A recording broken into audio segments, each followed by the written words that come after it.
Hello folks and welcome back to the 2023 Discmania 303 Open. We are here for featured card coverage, round 1, back 9. We'd like to thank our sponsors as always for being here for this A-Tier. We are at Badlands in Denver, Colorado. We are playing a modified layout of the two courses and overall it's a pretty good one. I'm excited about it. I'm joined with Joel Freeman here today. Joel, what are these players going to need to do on the back 9? Yeah, I mean, thanks for having me. I'm excited to be here. The back 9 is, similar vibe to the front 9. It's I would say lightly wooded, mostly open.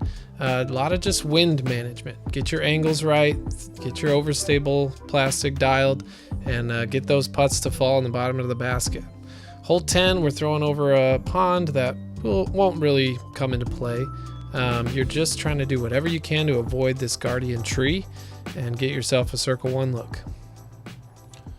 We do have some OB on the left and backside, but hopefully will not come into play.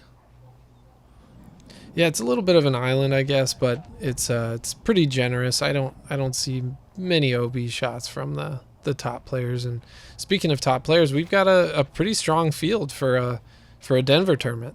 Yeah, it was in the middle of the tour, so easy for some people to stop. They're on their way to the West Coast swing. As we see Paul Krans there.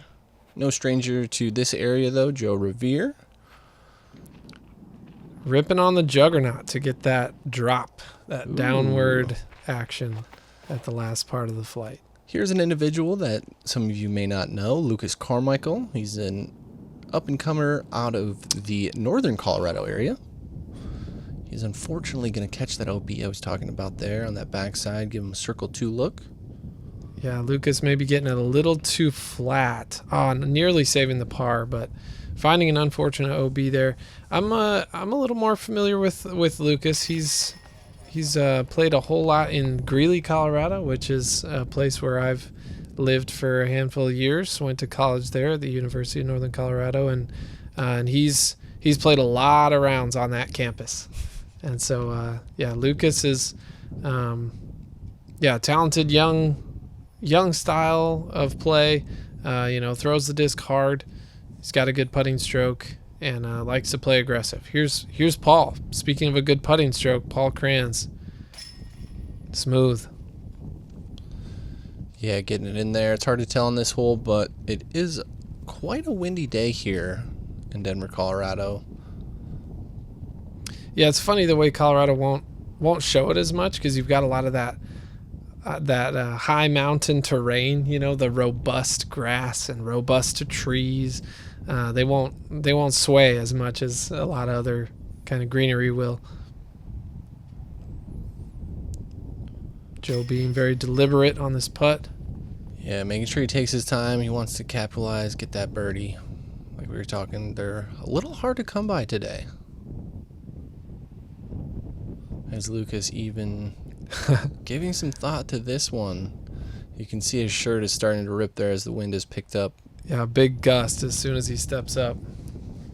How do you deal with those yourself when you feel like it wasn't windy for the 10 seconds before you're about to putt, and then all of a sudden you've got 10 miles an hour faster than it was?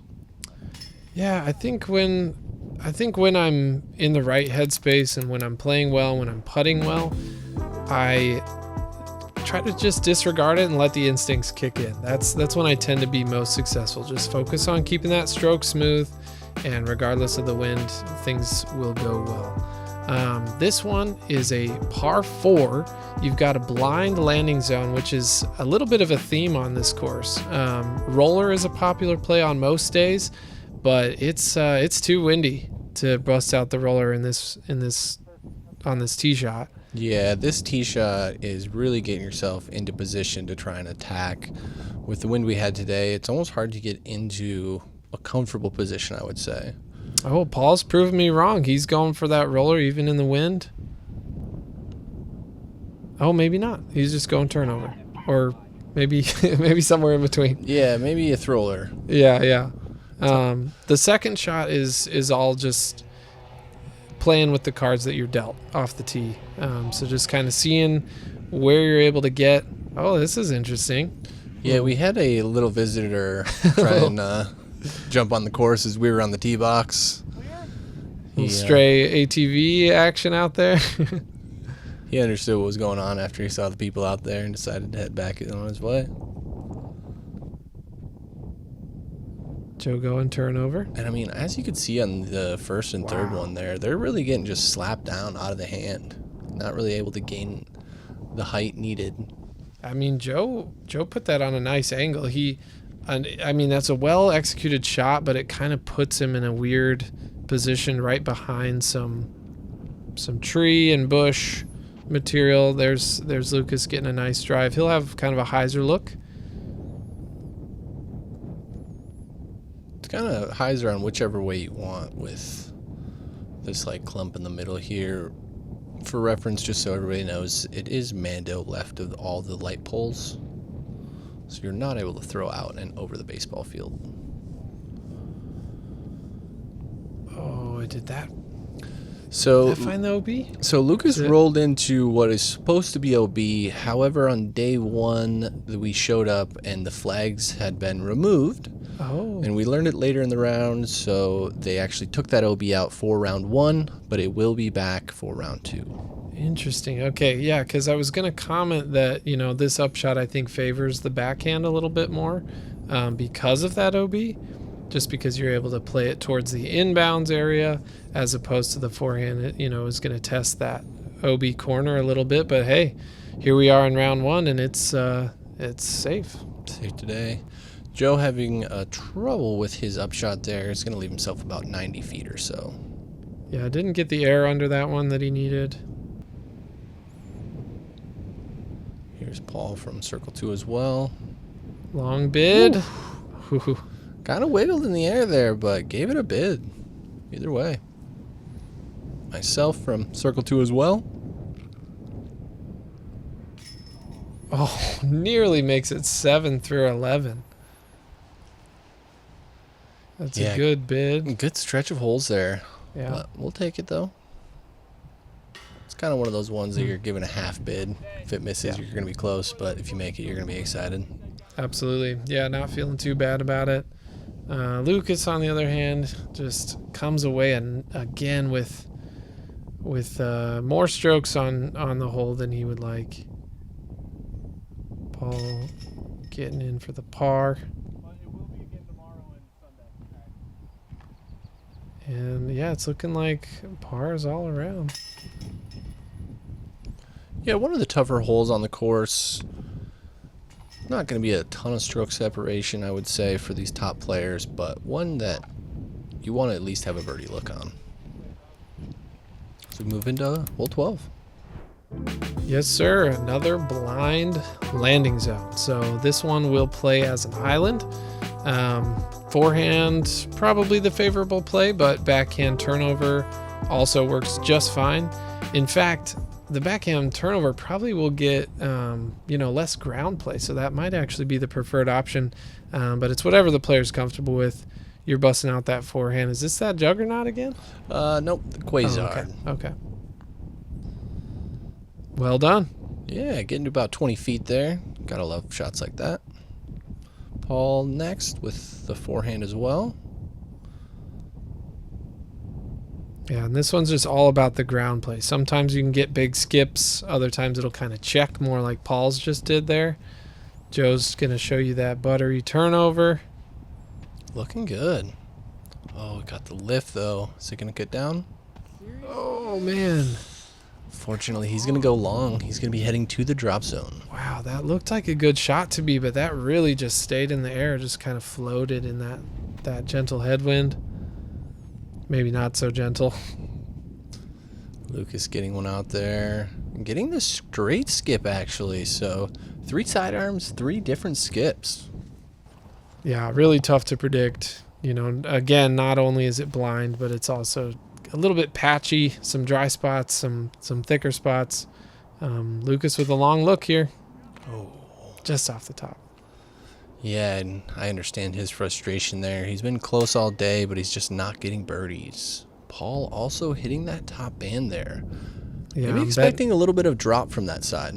Absolutely, yeah. You got the wind behind you, and I'm betting those both of their, putts probably felt pretty good out of their hand.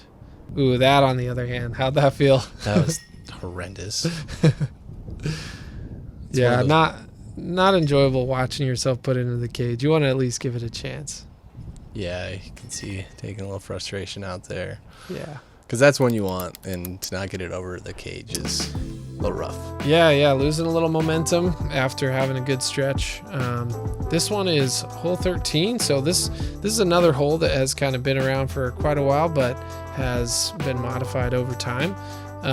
Your tee shot, you're just trying to blast one out straight, get it in bounds, get it out in the open, and then your second shot is all about missing the trees. There's a little OB bunker on the right side that you're trying to avoid. All about just hitting this angle out of your hand off the tee, though. Wow, sliding way up there. Wow, even throwing it on the cart ahead of us a little bit on accident. Yeah, there's one tree that is like very in the way for a right-handed backhand distance driver. Looked like you bent your shot around to the right of it. Yeah, after talking to Joe, that was what he was trying to do, so I kind of just trying to mimic that, as I only got a few practice rounds on the course, so some of these shots that I wasn't really exactly confident with, I kind of just leaned on him for some of his advices. I feel like I can throw some of the similar shots. Yeah, that's smart. I mean, Joe is a veteran of the game and someone who you would wisely take advice from. Looks like Lucas also went to the right of that tree. In my mind, going to the right of that tree does bring that OB into play on the right side because there is a line over there. However, if you don't bend your disc over on that anhyzer enough, you can go OB left. So Joe just getting in bounds. Interesting. He's got this pole to work with in his backswing. Yeah, about one of the worst spots you could probably land for being that far down the fairway. And yeah, that looked really tricky. Gonna stay in bounds though, flirting with it the entire flight path. Paul going with the sidearm approach. I'm sure Joe's happy to have a look there, and then Paul swinging it out, bringing a couple of those trees into play, but does well. Give himself a look. Myself here, quite a ways up the fairway, going with a Toro for approach and catching the last tree there. Gonna leave myself outside the circle. I believe we did miss Lucas's upshot, but he is also putting for birdie inside circle 2. Yeah, I'm guessing he tossed a sidearm out wide. Similar shot to you and Paul. Oh, wow, and then you get that one to drop. It's a good putt. Probably the first outside the circle putt of the day for me, so it's always nice to get one of those to drop, as they're not really one of my strong suits. Yeah, nice to get back on the birdie train. Joe, just a little short there. Yeah, you could see in his body language trying to get that nose up. He's trying to talk himself into getting it over the cage. Not quite able to make it happen. Lucas going to be putting for par now. I would like to mention that you can find all of the FPO coverage from the 303 Open on HyzerMedia's channel. If you haven't, go check it out now.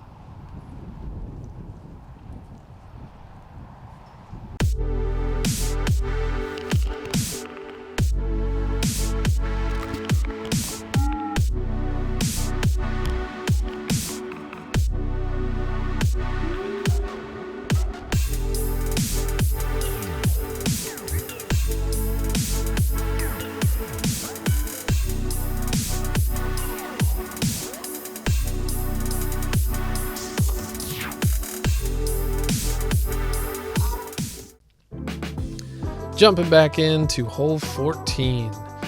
This one is par 5 on the scorecard, but definitely attackable for eagle. I think the top players here are going to be trying to get to a landing zone somewhere a little short of this short pad that you see there. And then you're either showing a low left kind of tunnel shot or a big, tall righty spike hyzer over the kind of the rough on the right side. So this is a newer hole for the team. I do like the idea they went with it. I feel like it's kind of an in-between distance. It is definitely playing closer to the par 5, but with those bigger arms in town, it is being eagled a lot more than they probably thought it would be. The Pro Tour tends to take the top off your course, per se, when they come to town. Definitely. So yourself doing a nice job there, keeping the disc in play on a good surface. So job done for the first shot. You'll have some sort of opportunity to attack. Paul, a little shorter, but not bad.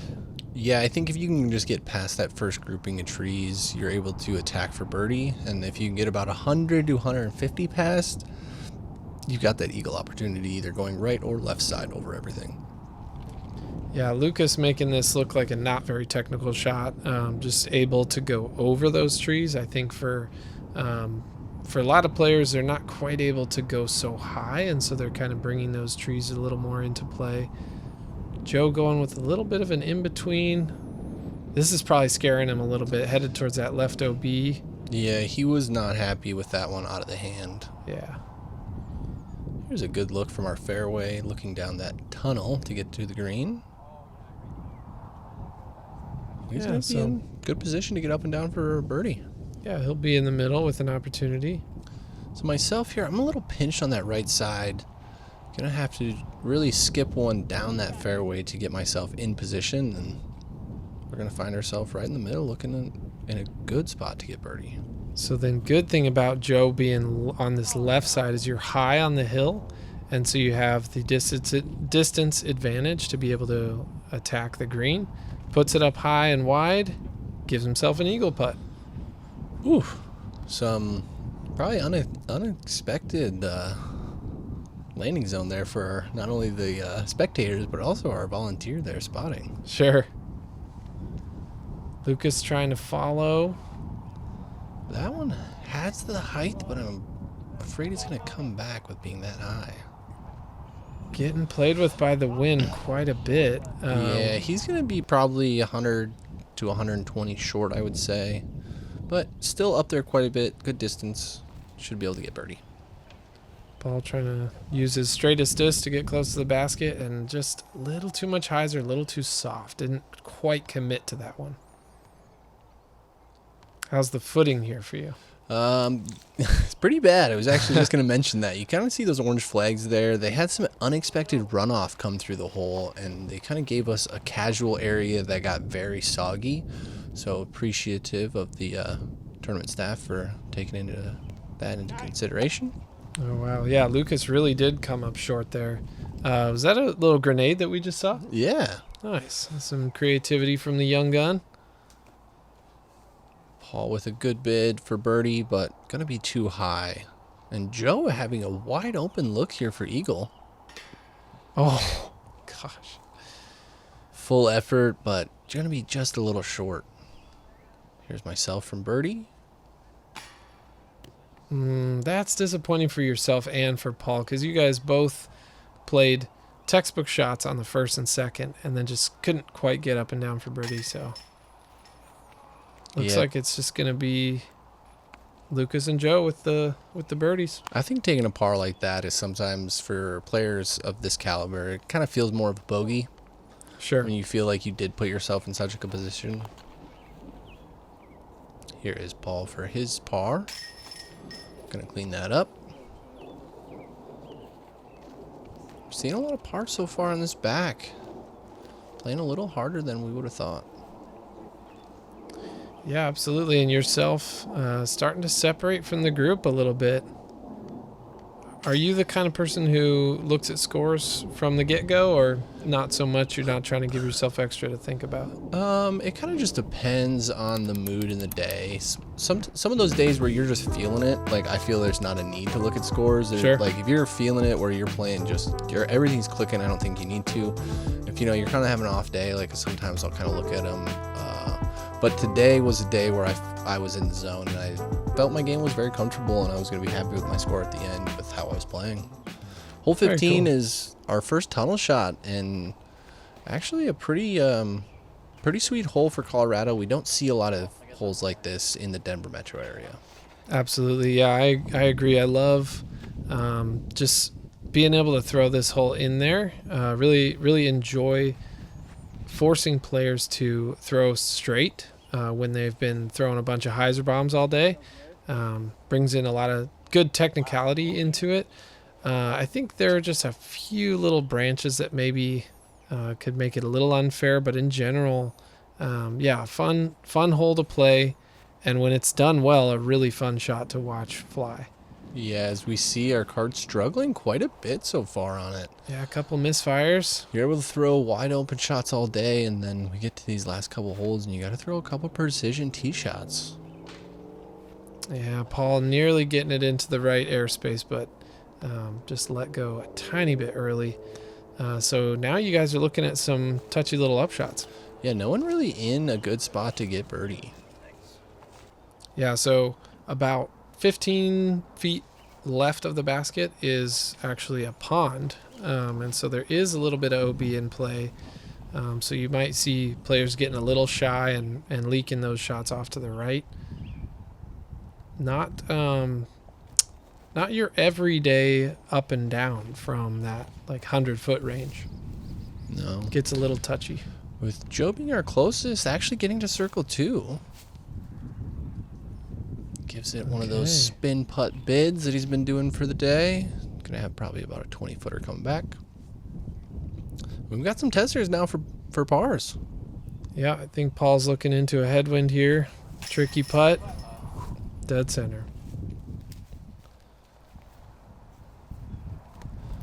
Yeah, you don't want to fret these ones, but sometimes even that little bit of wind coming down the stretch gets in your mental game. Oh, and Lucas getting that lift on the disc right at the end there and going into the band.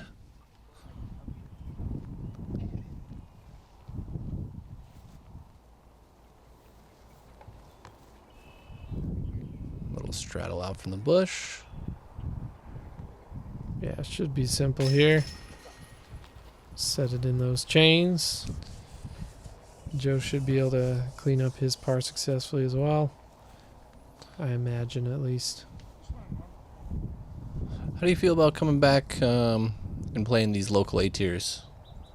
I love it. Yeah, I really enjoy just taking a week off the big tour every now and then. See some familiar faces, play in some familiar terrain. Whoa, Lucas, little slip there, losing his balance there, but it's always good times. Hole 16, we're coming at you with another tunnel shot. So 15 and 16 back to back. Suddenly, you're needing to dial in your lines and hit a tight tunnel. And I love this aspect of kind of coming in late in your round and having to hit some precise shots. It's either going to be a forehand that doesn't get too much fade or a backhand turnover shapes up really well. Beautifully done by Joe. Executed perfectly with what I would assume is a rock. I was going to guess P2, but I think rock is a good call. I'm not confident on which one, but it's one of those two. And what Joe did really well is made good use of the ground play. You will get those shuffles forward as long as you put the right action on your disc. Paul's showing you the forehand. Quick shout out to Dr. Russ with North Glen Chiropractic there on the signs in front of the tee. That was really well done from Paul. Getting chewed up a little bit by the grass, and Luke is puring it. I thought we were about to see one with that catch cam angle. Wow. That is not easy to do. No. To get all the way there in the air. Oh. A good bid. We'll take bids like that from in there. Absolutely, yeah. That was solid. Oh, Paul trying to tap it in, not quite getting it over. Lucas has some work left to do after that ace run. A little outside. Unfortunately, not able to connect on these putts today. Joe is our last chance for a birdie here on 16. Myself going to clean up that par first. Yeah, good connection for the 3.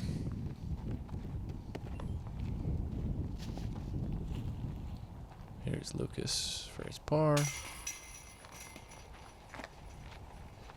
Yeah, and I think the height of the wind has passed by now. It was really early on in the round where the wind was very much in play, and it's still a little breezy out there, but not quite so relentless as it was earlier. Hole 17, similar vibe to hole 16, just in the fact that you're either throwing a forehand or a backhand turnover. Of course, this one is much more forgiving, and so you're going to see shots start out to the left and then drift in from there. I'm expecting to see a nice turnover line from Joe, and he actually, this looks like a fairway driver. I expected him to be going more of a mid-range or putter. Maybe a leopard. I think that's a good call. Turning quite a bit. How do you, when you're kind of in between a distance, do you tend to go more smooth on a faster disc or more power up on a slower disc? I would say if it's an open shot like this, I'll go with more power. But if it's a hole like the last one and I'm in between, I'll try and be more smooth so that way I can focus more on hitting the line. Very cool. Nice. Yeah, I tend to go more power up on the slower disc myself. Always open or? Yeah, I think I tend to, even in the woods, like I tend to hit gaps better when I'm throwing hard, just like a full committed shot. Yeah. I tend to hit my line a little better. So here we go. We're going 50-50 split, 2 forehands, 2 backhands, showing you that both will work. Ooh, But the forehands take it this time. great shot from Lucas there. Soft green here, so you're able to hit by the basket, and it usually will stay. We can see Joe there having to throw a sidearm out, and oh my goodness. Nearly making it. Wow. Great bid from Joe. Oh, and you came up a little shorter than I realized, but still a nice fair opportunity. Yeah, inside the circle, we'll always take those. Get myself to 8 under par there after a few pars in a row. We have Paul up for his birdie. Oh no. A little bit left side, and it's just going to run all the way through and out. Yeah, uncharacteristic from Paul. That was nearly good enough, but he's going to have to settle for a par. And then, As you see, these guys kind of slow walking around the green here. It is pretty squishy and wet. Don't want to get those whites dirty Lucas either. Lucas made a bold move bringing out the white shoes today.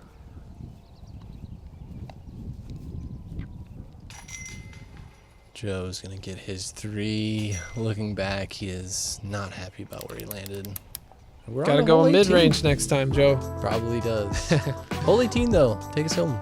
Yeah, so hole 18, I don't know. It's got to be my favorite hole on the course. It's a lot of fun to play. The tee shot has the pond lurking on the right side, and so you're trying to land in a little bit of a narrow, sloped area. Footing is always tricky on the upshot, and the big arms here can get the eagle. If you're in position and you get 2 nice power shots, you can get yourself a look at 3, but it's all about staying in bounds, getting your angles right, and watching that footing on the second shot. Yeah, Lucas looks to be going big here to maybe even try and cross the lake. Yeah, testing it a little bit. Oh, now it's going to be 50-50. close. Yeah. Yeah, he might be on the bank there and still in bounds. Yeah, if you push this drive straight, like this one is not in danger at all. I think ideally you want somewhere in between where you scare yourself a little, but if you scare yourself too much, you're going to get up over that hill and realize you went in the water. Paul going with a much flatter approach than This is a nice shape. Joe. And yeah, that's a good landing zone. I feel like just letting it hyzer out is the right play if you're not going for the eagle. So that way you can throw 3 controlled shots and get your birdie. Yeah, so there's a couple, trees and bushes on the right side that you're just trying to land short of, and so that's a really well played shot. You should have a open, 150 or so? Yeah, maybe a little further. I didn't really Okay. push the second too much. Probably 225 range. Gotcha. Okay, so Joe in a similar position to you, and then Paul heading to similar territory. So you guys are, what these players are doing well is they're keeping it short of the obstruction. If you attack too hard on the second shot, you can get wrapped up in some rough. Lucas is trying to get up and down. Oh my goodness, look at that. He's going to give himself Okay, maybe long about putt. 90 feet or so. Mm-hmm. All right, Joe here from probably about that 200 range. Going with what looks like a spike hyzer. Yeah, okay, these shots are longer than I Oh! expected. Let's go, kid. Did he just make it? Just threw it in for eagle. I couldn't see it. That's incredible. Oh, Gosh, I feel like Joe does this all the time. Let's look at this catch cam angle and Boom, drops it in. wow. Joe Rovere, ladies and gentlemen. This guy knows how to throw hyzers with pinpoint accuracy. He's so That good. is, man, what a way to cap off the round. That is amazing. Yeah, after a pretty slow start for him, I would say that's going to give him a little excitement going into tomorrow as Paul flirting with that OB Speaking there. of excitement, yeah. Wow. That looked, what, barely inbounds? Yeah, maybe only by half a disc or so. Oh, and it looks like you've got a couple tiny little branches kind of testing your focus there a little bit, huh? Yeah. But we're going to get it up there inside the circle, have a birdie putt. Yeah, very solid. Here is Lucas for, I believe, his 4. Wow. What a great run. Nice stroke, came out of the hand clean, nearly goes in. I feel like these young kids are just able to putt from all over the place. Yeah. They're able to get so much like snap on their putts. We haven't seen, and now moving forward, we're seeing it just so much more. I feel like. Yeah, I agree. That seems to be more and more the norm all the time. Hats off to Paul knocking down that birdie to finish off his round. Saves it from maybe 35 feet or so.